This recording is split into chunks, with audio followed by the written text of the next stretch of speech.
Into the Fold is part of the Texas Podcast Network, the conversations changing the world. Brought to you by the University of Texas at Austin, the opinions expressed in this podcast represent the views of the hosts and guests and not of the University of Texas at Austin. Hi, welcome to Into the Fold, the mental health podcast. I'm your host, Ike Evans, and today we're delighted to bring you episode 168, Supporting Mental Health During the Holidays. You want to be able to rise above your situation and show people that this other you who's not bound by your illness is inside, and it's very, it kind of does your even more than other things, it can do your head in sometimes. It's a really important thing to feel like you can show up to a social event and connect with other people. The holidays can be a time of joy, but for many, they bring unique challenges such as loneliness, financial stress, or grief. Today, we're focusing on ways to provide meaningful support to individuals during the holiday season. Joining us today is Jen Cardenas, Executive Director of Austin Clubhouse, an organization dedicated to building a community that supports adults living with mental health diagnoses.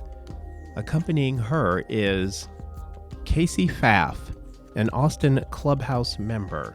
They'll be discussing the mental health challenges that are most common during the holidays, some individual coping strategies, but just as importantly, the role that community plays in supporting mental health during the holidays. And so I take you now to my conversation with Jen and Kasey. Jen, Kasey, thank you so much for being with us here today. Thank you, Ike. Okay, so my first question is, how do the two of you honestly feel about the holiday season?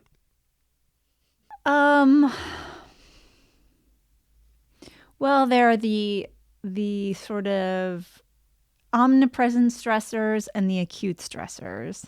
And the sort of long-term stressors are, I would say, for me, sort of revolve around loneliness and isolation.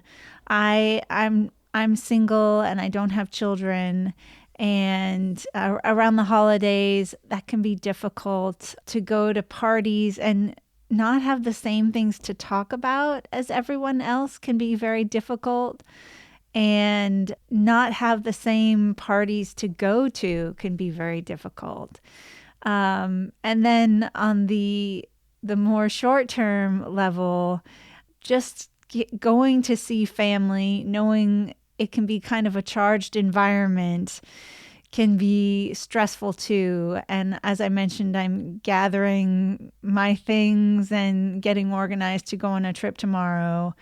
And there's anxiety around that because I want to have a great time. But I also know that I've got my own challenges to deal with. And I don't want to put too much pressure on the situation to sort of have such a good time that it will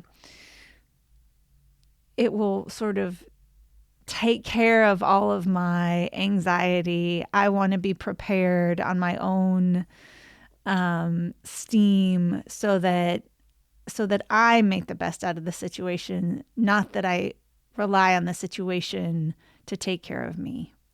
I spend a lot of time in therapy, and one of the things people do in therapy is something called cope ahead. They talk about cope ahead, anticipating difficult situations and making a list or an action plan of ways to make something easier on themselves.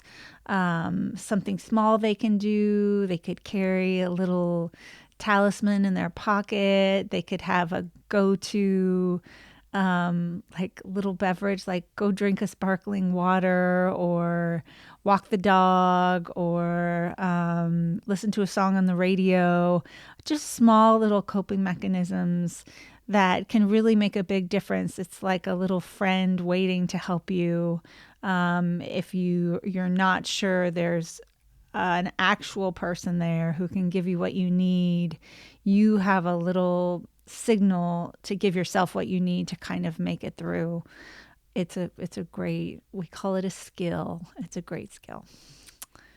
Okay, wonderful. Jen, do you want to kind of jump in with? Yeah, absolutely. So I think for me, I can totally resonate with you, Kasey. I love the holidays. However, I do find them to be a very stressful time. There is this sense of urgency about, in regard to, the year end, both professionally and personally. There's some stress around making sure you can make time to meet all expectations at work and also visit family and travel. And, there's a lot that comes with that. There's a lot of planning. And I find it difficult to really find some time for myself. And so I think this year, for example, my partner and I didn't put up a tree, and that's okay. And so that's one of the ways that I'm really working on not letting those types of expectations to really bring me down. Being okay with, hey, there's not a tree, but we're going to celebrate in different ways. That's really what I think has been helpful for me, is just being okay with things not going the way that you usually plan them. And also setting some healthy boundaries around being okay with saying no. You can't make every holiday party. You can't be at every celebration. And that's okay.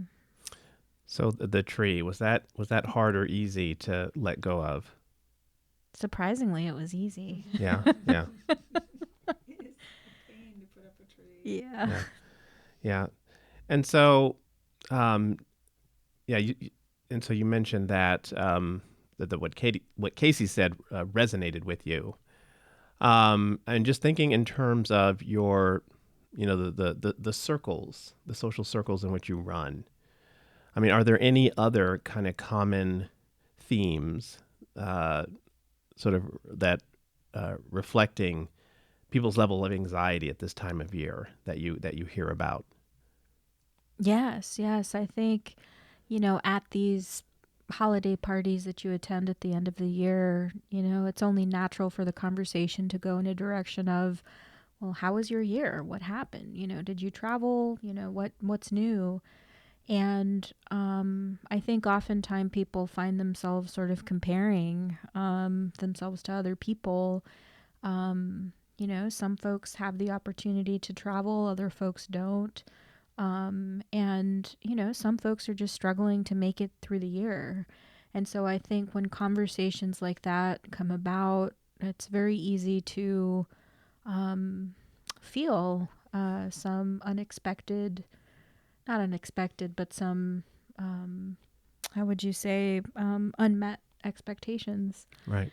So, and that's something that I think at some point or another, everyone tends to feel. Definitely. And also because I have that expectation of myself. I have, for someone who is, I think of myself as being not totally traditional in my views of how people should act or the way things should transpire, especially on a holiday, given the way families tend to be. I am surprisingly judgmental of myself, and it's a holiday. You should be happy and cheerful and giving of people and make other people happy. When really lots of curmudgeonly people are very entertaining. And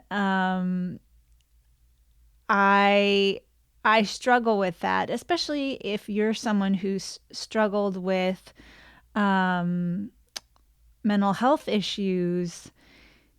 I'm bipolar, and so I struggle with both opposites of the spectrum.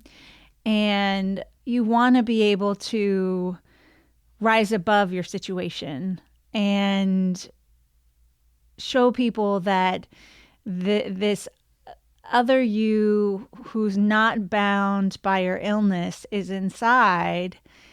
And it's very, it kind of does your even more than other things, it can do your head in sometimes. It's a really important thing to feel like you can show up to a social event and connect with other people. It's really something you want to be able to do in a quote unquote normal way. Yeah. It's really confidence building. So Austin Clubhouse is going to be doing its own holiday party. So what is the intention, and how do you want what it is that will be going on at the clubhouse to be a departure for people? Absolutely. I'm happy to take this one if that's okay, Kasey. So the clubhouse is open on all major holidays, including, Christmas Eve, Christmas Day, New Year's Eve, New Year's Day. And the idea is that folks will have a community and a place to go and to belong. Not everyone has the opportunity to, have a family or have close friends, or have, several different options during those holidays. And so we want to make sure that there is a warm, welcoming environment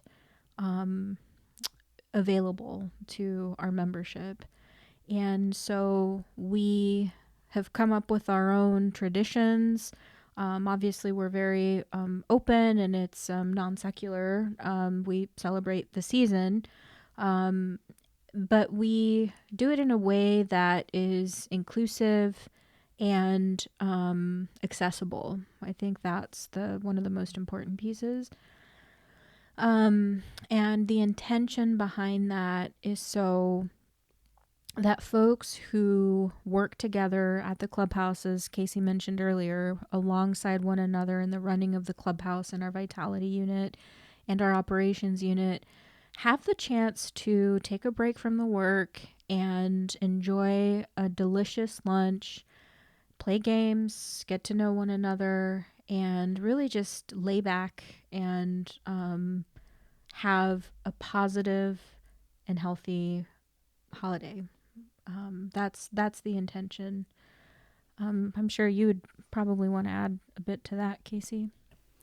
It's really interesting. The whole point of the clubhouse is that acceptance around your mental illness is already baked into the scenario. You go there and you already know you're in a safe place because you're among people who live with something you live with. And that is an extraordinary thing. And so right there, you don't have to feel any sort of shame or discomfort or anxiety about talking about what's going on in your life or spending your time at the clubhouse. And in fact, when we're there, we often don't talk about our mental illnesses at all. We talk about sometimes, how are you feeling? What are you up to? Are you having a hard day? But there's very little probing that goes on unless people volunteer it. We hardly ever, no one ever asked me for my diagnosis, even casually. A fellow member never does that to me. That's only something that happens on a very serious level and to a very tiny group of people just for safety's sake. That is not something that happens unless you want it to happen.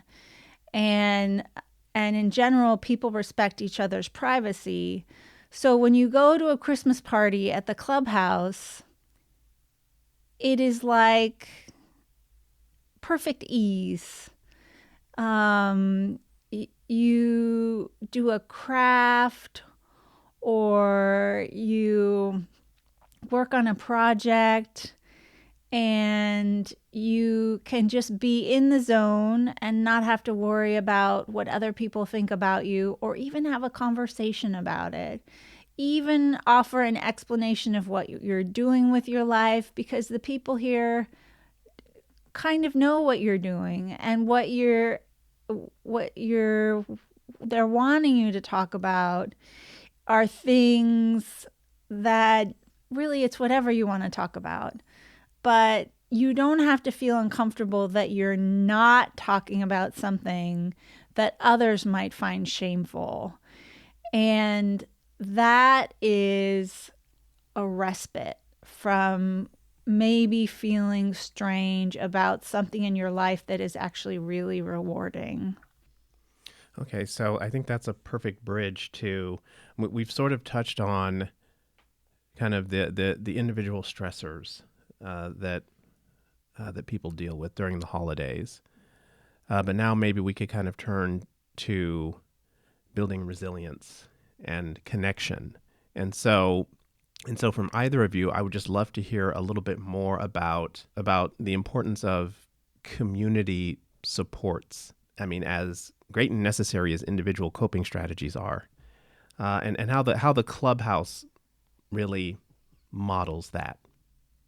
Absolutely. I'm happy to start and share more on the importance of connection. Yeah. The sense of belonging, knowing that the clubhouse isn't an organization where you go to be served, but rather it's your organization, it's your clubhouse. You have ownership of this and a part and a belonging in the community.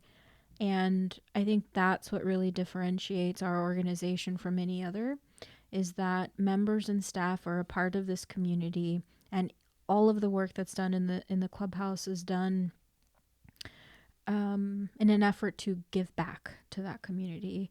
And yeah, and I think there's a member who said it very well.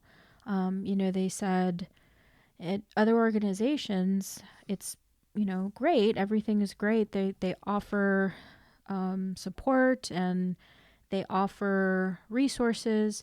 But additionally, at the clubhouse, what makes it different is I have the opportunity to serve. Our members aren't receiving, how did they put it? They said, it's not a place where it's handouts, it's hand up, and being able to share your skills, your talents, your purpose, and having that purpose is essential in long-lasting mental health recovery. And I think when you're able to do it in a way where the work brings people together to build meaningful relationships, that is the key for the social connectedness. And it's a huge aspect of mental health. We all need that. It's a basic human right. And so being a part of the clubhouse, I think, obviously is voluntary, but when folks want to be a part of it, and they want to, and, they get the chance to utilize the clubhouse in the ways that they want and build, meaningful relationships with members and staff. I think it's that approach that's unique and really supports long-lasting mental health recovery. Yeah, so getting back to the holiday party, I mean, I will assume that you are hoping that everyone that attends enjoys themselves and has a good time. However, I mean, one thing that you've already kind of alluded to is the pressure that people feel to perform happiness during the holidays. And so I don't know, are there going to be ways that you kind of also get the message across that it's okay if people aren't doing so well?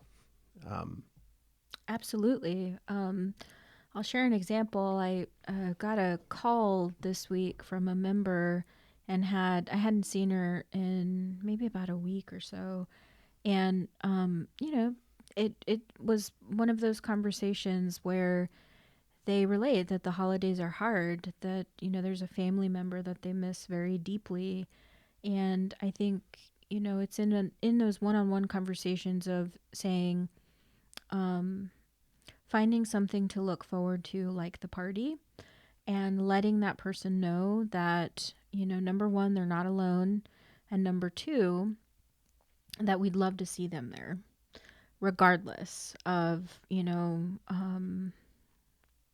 where they are at that moment, because we want to meet people where they're at. So this person knows that they're needed, they're wanted, they're expected at this party, without the expectation of it being this, jolly, high energy type of environment, and as Kasey mentioned earlier, if folks want to come in, have a cup of coffee, sit down, and join us, and not necessarily participate, say, for example, in a gift exchange or something like that, that's perfectly fine, and we welcome it, and that's sort of ingrained in our culture. We just want you there. We want you to be around, and we reiterate that members choose the way they utilize the clubhouse. And so if it's coming in despite how one is feeling and just showing up as their full authentic self at that time, we welcome that, and we make sure people know that that's accepted. I think it's to look at your community and also to kind of look inside yourselves. What do you want from the people around you? And what can you give yourself regardless of how the people around you behave? If you know what you want from your community and your family, you can make a list. And if they don't provide it, you can kind of pick and choose what things you ask for. Mm-hmm. Okay. So, Kasey, just based on what you have told me, I think of you as a Clubhouse success story. I'd love to know from either of you any other success stories, or just personal accounts that attest to the impact that the Clubhouse can have on people, particularly at a time like now. Well, I would like to start off by saying that there are many, and success stories look different across the board.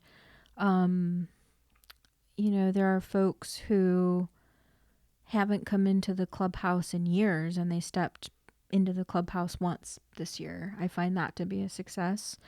There are other members who have secured placements in the larger Austin community at employment placements, and have returned to the workforce, and after many years of taking a break. I think that's another success.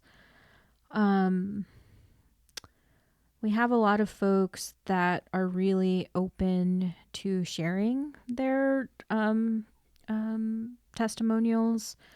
We have some of them are featured on our website, and it's inspiring because not only are there current members who are inspired and empowered by hearing these success stories, but there are potential members that haven't become a part of the clubhouse yet who might decide to join or check out the clubhouse and step out of that comfort zone because they're seeing folks feeling better, especially during this time. Okay, so yeah, I could. There are versions of this conversation that we could be having at different times of the year. Mother's Day, Thanksgiving, of course. And I gather that there are some basic underlying principles when it comes to finding that balance between staying connected while also being granted space to be the lonely, wretched thing that you feel like you are sometimes. Yeah. And so kind of with those two poles in mind, what tips or suggestions would you have, whether you are trying to support someone at a time like now, or whether you are the one who is seeking support, just to be able to, to find that balance and also maybe to come out a little bit ahead when it's all over? Sure. I can speak to,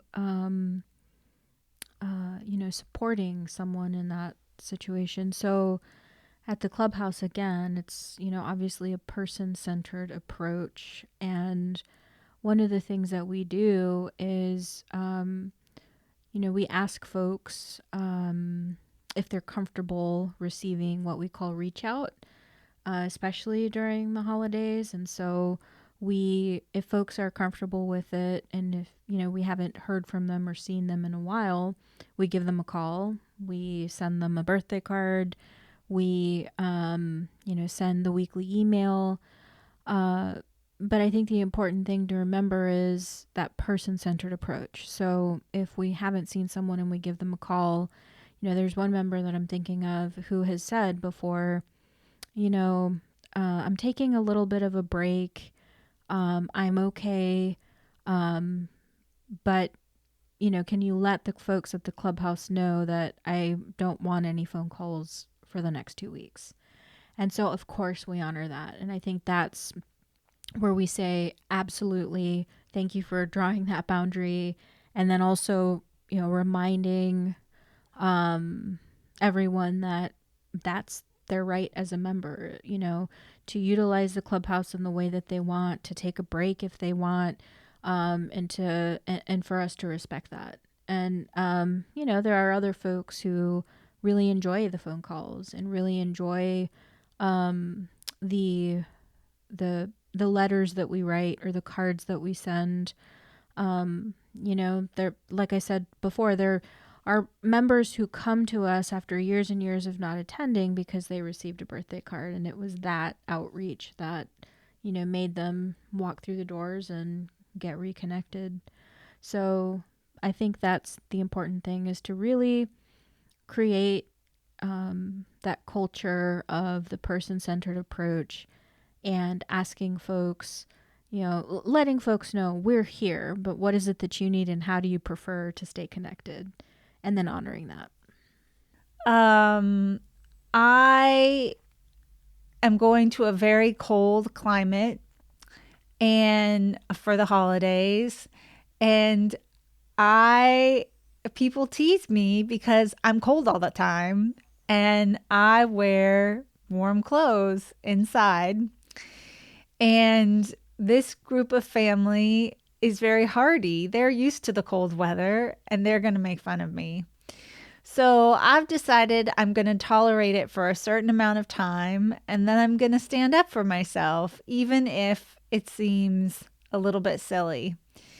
And I'm going to make a list of things like that I want out of this trip, because sometimes it's the littlest things that kind of pick away at us, and addressing little things can help us cope when we don't really feel equipped or ready to cope with the big family issues that sometimes in our experience aren't necessarily going to change. But sometimes the little things around the margins can make a big difference. So that's one thing you can do with your family and your community, is to really figure out some of the smaller things that make a big difference to you. As far as myself, one of the things I realized this holiday season, especially sort of not having a family of my own, was that I could make my own Christmas just in a few simple ways. I got some special holiday food, and I put up my tree, which I haven't done in a while, and I put up some Christmas decorations. I got a panettone cake, Italian Christmas cake to have for breakfast in the lead up to Christmas. And these were things I did for myself to really boost my holiday spirit, and they really made a big difference. So I would say concentrate on your family community and how you can impact that, and also really do things for yourself. Okay. Well, Jen, Kasey, I'll let you get back to it. You've got this party that's coming up. Best of luck with it. And thank you so much for just taking the time. Is there anything that our listeners who might want to learn more about the Clubhouse and how they can support it can do before you get out of here? Absolutely. I would invite them to visit our website, www.austinclubhouse.org, for a list of upcoming events and a list of ways to get involved. We are actually going to be turning 15 next year. And so Wow. we will have a big event in August. But again, for anyone who's interested in getting involved, I'd invite them to visit our website. Okay, wonderful. Kasey, Jen, thank you so much. Thank you, Ike, for the problem. opportunity. No problem. So before we go, I think that I would like to just say a quick few words about today's conversation, and in particular, how it is that I think we learned something important about community from our conversation today with Jen and Kasey of Austin Clubhouse. And that's in addition to all the very excellent and useful advice that they had to share about navigating the holiday season. But getting back to community, and in particular, the expectation that most people have that community should invoke feelings of warmth and coziness, closeness, close-knittedness. But when it comes to mental health, and in particular, severe mental health challenges, I think that what a lot of people eventually discover is that whatever their hopes for community might be, often as a practical matter, that their well-being requires figuring out ways to make the more attenuated connections that they might have with people count for something. So in other words, for many, and I kind of extracted this from the little bit that Kasey said. I'm going to try to paraphrase her words, but essentially that one thing that she finds helpful, particularly during the holidays, is if people will honor her wish that she both be left alone, but also not forgotten about and still checked up on. And yeah, that often is the practical reality or most actionable goal that a person dealing with any kind of severe mental health challenges often ends up opting for. They may have more traditional or more ideal forms of community as an ultimate goal, but baby steps to get there. So if they can just make it through this next holiday party, this next family gathering, a quick phone call with a family member. In other words, making the actual ways that they are able to show up count for something, even if they ultimately would like to do much more, or ultimately would like to have much more done for them. This is the me that you've got this year. This is the me that you've got this month. I'm not at my best. The world that I am forced to navigate is far less than what I would hope for. As of right now, or on this night, this is the me who showed up. One who is just here, maybe, and if we're talking about a 4-hour party like the Austin Clubhouse party will be might be able to muster the energy to be a little bit more than just here, for quarters hour at a time. Again, baby steps. Like Jen said during the conversation, that still matters. That is still a win. That still counts for something. Being able to show up at all still counts for something. Being able to get just a little bit more out of the attenuated connections that you have with people. It's all a win. It's all gravy, baby, as they say.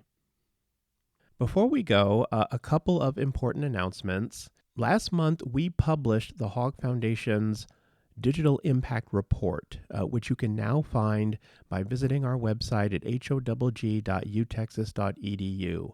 The Impact Report covers the last 2 years of highlights and milestones by the Hogg Foundation, as well as impact stories featuring a number of our grantee partners. We're very proud of this report. You can learn a great deal about the Hogg Foundation's current priorities, as well as the sheer breadth and extent of the Hogg Foundation's work in communities throughout Texas. So please visit our website. You'll find a link to the Impact Report page right on the homepage of our website. Check it out. Also, another milestone. The Hogg Foundation's A Guide to Understanding Mental Health Systems and Services in Texas, referred to by shorthand as the Mental Health Guide, is now available as a website. The previous 5 editions of the Mental Health Guide were print publications. In that form, they were as comprehensive a guide to the mental health system in Texas as you could find anywhere, especially if you are involved in advocacy, public policy, or mental health reform. Now, as a website, it remains one of the most comprehensive resources on the Texas mental health system. The URL is mhguide.howg.utexas.edu. The website is still in its early stages. We look forward to building upon it, adding to it, improving on it over the months and indeed years to come. It's a labor of love by the Hogg policy team and the Hogg communications team, and a go-to resource if you really wish to understand how the mental health system in Texas really works, all the different state agencies, funding, and the policy environment as it relates to issues such as children's mental health, school mental health, veterans, suicide prevention, substance use, and a whole plethora of others. So again, that URL is mhguide.howg.utexas.edu. You will also be able to find a link to the Mental Health Guide website on the Hogg Foundation website as well, and check it out. And that does it for this episode. We're so glad that you could join us. Production assistance by Daryl Wiggins, Kate Rooney, and Anna Harris. Please subscribe, rate, or review Into the Fold. You can find us on the podcast app of your choice. Thank you also to Jen Cardenas and Kasey Pfaff of Austin Clubhouse. And thanks as ever to the Hogg Foundation for its steadfast support. Just as taking care of ourselves helps us to be there for others, so it is as well that through solidarity with others, we enhance our own resilience. Please leave us a review, subscribe. You can find us on the podcast app of your choice. Transition music by Steven Siebert. Taking us out now is Anna's Good Vibes by our good friend Anna Harris. Thanks for joining us.